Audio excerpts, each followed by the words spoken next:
Class 6 এর গণিত ক্লাসে তোমাদের সবাইকে স্বাগতম।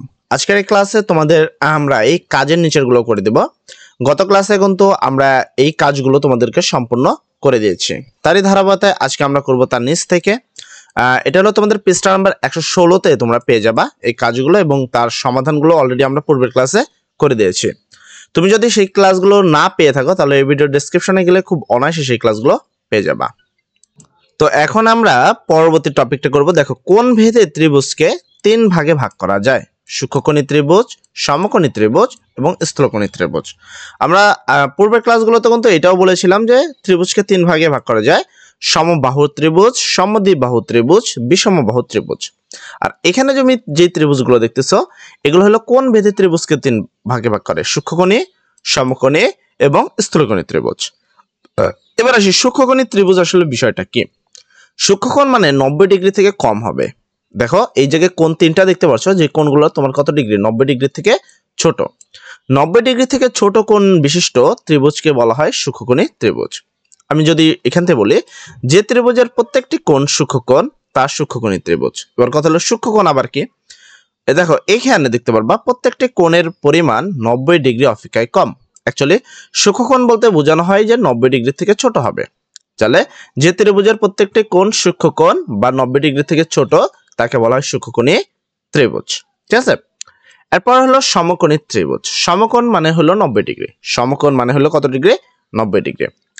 একটা ত্রিভুজের যদি যে কোনো, এখানে দেখো একটা কোণ আছে, এটা খারাপ ভাবে আছে, তো এটা হলো তোমার 90 ডিগ্রি কোণ। তো যে কোনো একটা ত্রিভুজের মানে একটা ত্রিভুজের যে কোনো একটা কোণ যদি তোমার কি 90 ডিগ্রি হয় তাহলে তাকে বলা হয় সমকোণী ত্রিভুজ। যে ত্রিভুজের একটি কোণ সমকোণ তা সমকোণী ত্রিভুজ। তো এই কোণের ত্রিভুজ কোণ সমকোণ কোণটা এইটা, তাই এটা একটি সমকোণী ত্রিভুজ। এরপর আসি স্থূলকোণী ত্রিভুজ। দেখো সূক্ষ্মকোণ মানে 90 ডিগ্রি থেকে ছোট, সমকোণ মানে 90 ডিগ্রি, তার মানে স্থূলকোণ মানে কি 90 থেকে বেশি হওয়া উচিত। তো এই বিষয়টা যে যে ত্রিভুজের একটি কোণ 90 ডিগ্রি থেকে বড় তাকে বলা হয় স্থূলকোণী ত্রিভুজ। যে ত্রিভুজের একটি কোণ স্থূলকোণ তা হলো স্থূলকোণী ত্রিভুজ। স্থূলকোণ আবার কোনটা? 90 ডিগ্রি থেকে বড়। একটা ছোট্ট নোট রয়েছে এখানে। সমকোণী ত্রিভুজের 3টি কোণই সূক্ষ্মকোণ। নাম্বার 2, সমকোণী ত্রিভুজ শুধু একটি কোণ সমকোণ, অপর দুইটি কোণ সূক্ষ্মকোণ। আর স্থূলকোণী ত্রিভুজ শুধু একটি কোণ সূক্ষ্মকোণ, অপর দুইটি একটি কোণ সূক্ষ্মকোণ স্থূলকোণ আর অপর দুইটি হলো সূক্ষ্মকোণ। আশা করি তুমি কোণ সম্পর্কিত একটি ধারণা পেয়ে গেছো। এরপরে হলো কাজ রয়েছে, কাজ 1 এবং কাজ 2। কাজ 1-এ বলছে অনুমান করে একটি সূক্ষ্মকোণ, একটি স্থূলকোণী ও একটি সমকোণী ত্রিভুজ আঁকো। প্রথম প্রশ্ন বলছে প্রতি ক্ষেত্রে বাহু তিনটের দৈর্ঘ্য মাপ এবং খাতায় লিখো। মানে দৈর্ঘ্যকে মাপতে হবে এবং খাতায় লিখতে হবে। নাম্বার 2-এ বলছে প্রতি ক্ষেত্রে কোন তিনটি পরিমাপ করো। মানে কোন তিনটি পরিমাপ করো এবং খাতায় লেখো। কোন তিনটির পরিমাপের যোগফল নির্ণয় করো এবং সর্বক্ষেত্রে একই বলে মনে হয় কিনা সেটা বলো। তো ফার্স্ট কাজ আমি এটা করব, সেকেন্ড কাজ আমরা এটা করব। তো চলো প্রথম কাজের উত্তরটা আমরা দেখে নিই। তো প্রথম প্রশ্ন ছিল প্রতি ক্ষেত্রে বাহু তিনটির মাপ এবং খাতা লিখতে হবে। সেক্ষেত্রে এই প্রশ্নের উত্তরটা আমরা এইভাবে দিতে পারি যে সমাধান: অনুমান করে একটি সূক্ষ্মকোণী, একটি স্থূলকোণী ও একটি সমকোণী ত্রিভুজ আঁকা হয়েছে।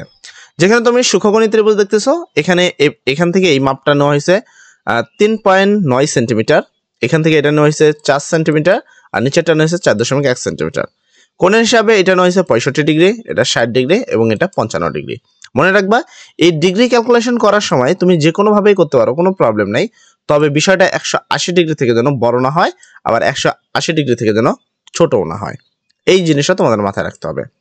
তারপর হলো স্থূলকোণী ত্রিভুজ। সেক্ষেত্রে আমরা এই পরিমাপটা নিয়েছিলাম 6.8 মিটার, এই পাশে যে পরিমাপটা সেটা নেওয়া হয়েছিল 3.9 মিটার, আর এই পাশেটা নেওয়া হয়েছে 4.3 সেন্টিমিটার।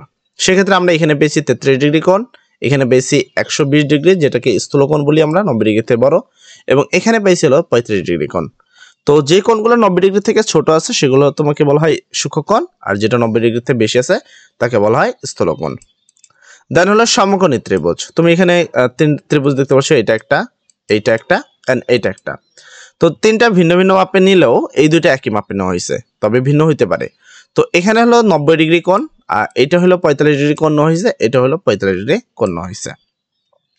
পূর্বের ত্রিভুজের অনুসারে যদি কথা বলি, যেহেতু এখানে দুইটা কোণ সমান, তাই এটা একটি সমকোণী সমদ্বিবাহু ত্রিভুজ। তবে যেহেতু আমাকে বিবরণ দিতে হবে, এবার আমরা বিবরণ দিব তিনটা চিত্রেরই। রুলের সাহায্যে প্রতিটি ত্রিভুজের বাহুগুলোর দৈর্ঘ্য মাপা হলো। এবিসি ত্রিভুজের এবি বাহু বরাবর রুলার স্থাপন করি, লক্ষ্য করি যেন এবি বাহুর বি বিন্দুতে রুলারের শূন্য নির্দেশক কোনো বিন্দুর সাথে মিলে যায়। এখন এবি বাহুর এ বিন্দু রুলারের 3.9 সেন্টিমিটার নির্দেশিকার বিন্দুতে পড়ে, সুতরাং এবি সমান হলো 3.9 সেন্টিমিটার। একইভাবে বিসি ও এসি বাহুর দৈর্ঘ্য পরিমাপ করলে বিসি সমান হলো 4.1 সেন্টিমিটার এবং এসি সমান হলো 4 সেন্টিমিটার পাওয়া যায়। সুতরাং এবিসি ত্রিভুজের বাহু তিনটির দৈর্ঘ্য হলো এবি সমান হলো 3.9 সেন্টিমিটার, বিসি হলো 4.1 সেন্টিমিটার এবং এসি সমান হলো 4 সেন্টিমিটার। অনুরূপভাবে বিইএফ ত্রিভুজের বাহু তিনটির দৈর্ঘ্য মাপা হলো, ওই যেমনটা উপরে লেখা আছে ওইটাই এখানে লেখা আছে, ঠিক আছে। ডিই সমান হলো 4.3 সেন্টিমিটার, ইএফ সমান হলো 3.9 সেন্টিমিটার এবং ডিএফ সমান 6.8 সেন্টিমিটার। অনুরূপভাবে পরের যে ত্রিভুজ 3 নম্বর জিএইচকে ত্রিভুজের বাহু তিনটির দৈর্ঘ্য মাপা হলো। জিএইচ সমান 4 সেন্টিমিটার, এইচকে সমান হলো 4 সেন্টিমিটার এবং কেজি সমান 5.6 সেন্টিমিটার।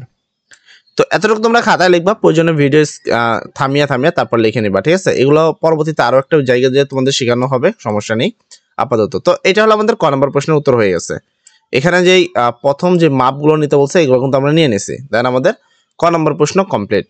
এরপর আসবো খ নম্বর প্রশ্ন, যেখানে বলেছে প্রতি ক্ষেত্রে কোন তিনটি পরিমাপ করো এবং খাতায় লিখো। কোন তিনটির পরিমাপের যোগফল নির্ণয় করতে হবে, আবার কি করতে হবে, সর্বক্ষেত্রে একই বলে মনে হয় কিনা সেই কথাটাও আমাদেরকে জানাতে হবে। সেক্ষেত্রে আমরা খ নম্বর প্রশ্নের উত্তরটা যেভাবে লিখবো, একটু উপরে যাবো আমরা 6 নম্বরে। এই যে চাঁদার সাহায্যে প্রতিটি ত্রিভুজের কোণগুলো পরিমাপ করা হলো। এবিসি ত্রিভুজের এবিসি এর বি বিন্দুতে চাঁদার কেন্দ্রবিন্দু স্থাপন করি, লক্ষ্য করি যেন বিসি রেখার সাথে চাঁদার 0 মানে শূন্য বিন্দুগামী ব্যাস মিলে যায়। এখন বি এর রেখা চাঁদার 60 নির্দেশিত রেখায় পড়ে, সুতরাং এবিসি কোণ সমান হলো 60 ডিগ্রি।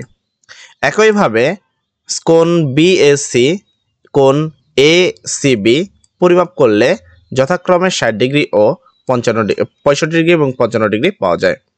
সুতরাং কোণ এবিসি সমান 60 ডিগ্রি, কোণ বিএসি সমান হলো 65 ডিগ্রি, কোণ এসিবি সমান হলো 55 ডিগ্রি। এবার এগুলোকে যোগফল নির্ণয় করতে বলছে।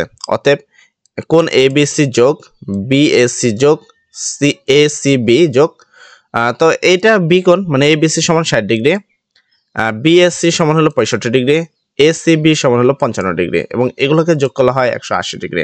কারণ একটা ত্রিভুজের তিন কোণের সমষ্টি 180 ডিগ্রি হতেই হবে, যদি না হয় তার মানে তোমার ভুল হয়েছে।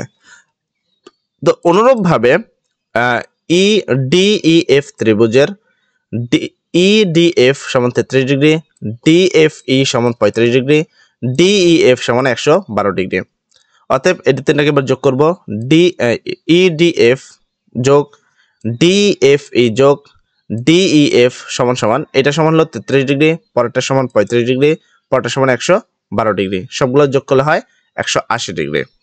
অতএব ত্রিভুজটির কোন তিনটি পরিমাপের যোগফল 180 ডিগ্রি।